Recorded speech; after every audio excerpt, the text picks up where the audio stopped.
Hello, my name is Ben Yager.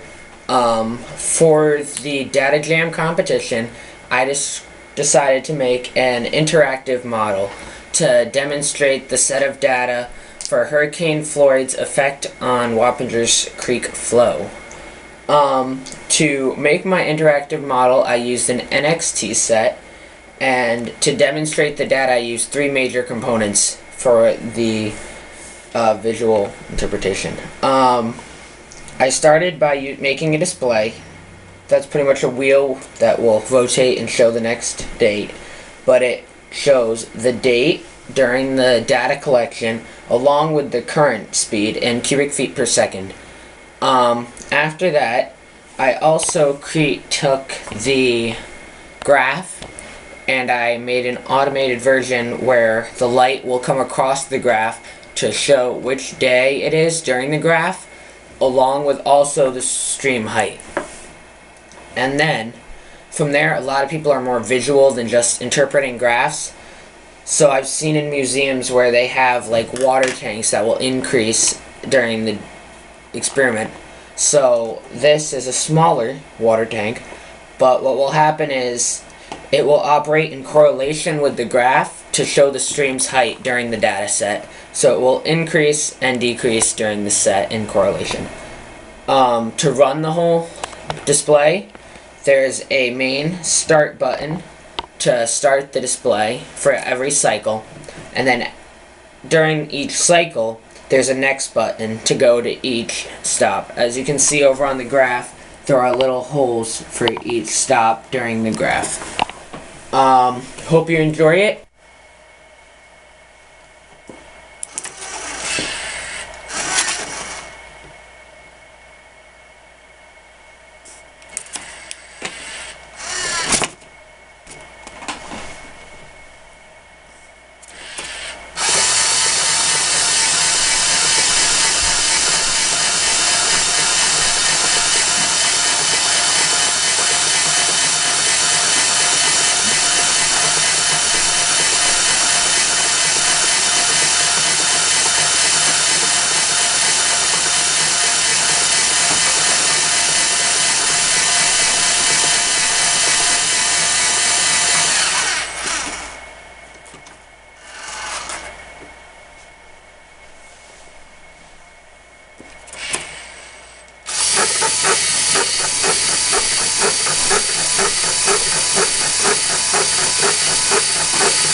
Let's go behind the scenes. If we look behind the scenes of this interactive display, you can see the robotics behind it. The whole thing runs off of an NXT brick, which I programmed using RoboLab 2.9. From there, they're using three components.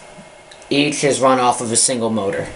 To run the light box, I have one LED flashlight that is aimed into the box to allow the light in. From there, we have a door that will rotate side to side, and this door is what allows the light to go in and out, which is geared to an NXT motor. So as the door goes side to side on its slider, it will allow the light to hit the paper, which will show the graph. So that's how that part works.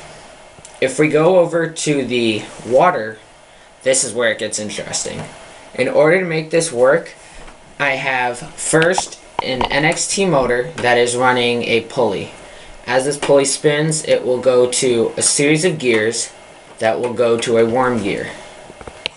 From the worm gear, there is a rack and pinion, and the worm gear acts as a pinion so that this whole coaster will ride up and down the worm gear. So this worm gear is a long axle, and then there's an extra axle for it to ride upon. As it goes, we have a 1/4-inch tube of vinyl tubing, and this holds the extra fluid.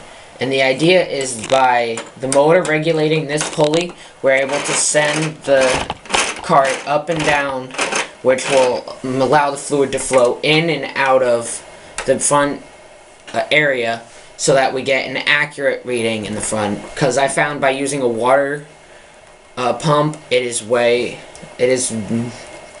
extremely inaccurate and hard to get exact data. To help assist the cart in going up and down, I have a lever, a first-degree lever with a weighted on the side, which will assist it in coming up because it has issues. So that's how that works. And then, if we go to this side where we have the wheel, you will see that it is an 8-sided wheel, and that as it rotates, it will spin from day to day to day. And it has gear reduction so that it can be accurate. And that is pretty much how it works. So there's the inside of the box, run by the gear and the motor. Going to the brain, across you can see the pulley with the gear reduction running to the 2 pillars in the cart from the other side. The lever. Here you can see the tube running to the test tube and around to the cart. Gear reduction for the wheel, and that's about it.